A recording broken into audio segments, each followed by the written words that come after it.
Mga para extinguisher, dito makikita dahil sa power plant.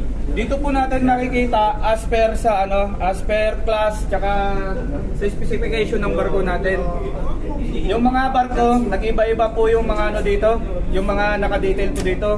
Yan yung fire Kaya plant. kung Fire plant. Tulungan mo muna si partner.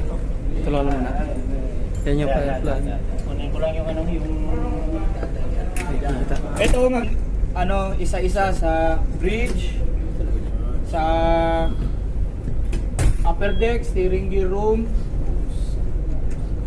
Basta nandito po lahat yung yung sa mga fire. Yan yung CBA na tinatawag. Ibang klase yung CBA nila dito sa Sunrise. Oh. Hindi talaga pare-parehas yung CBA. Kaya kailangan namin ng polymerization. Kaya kailangan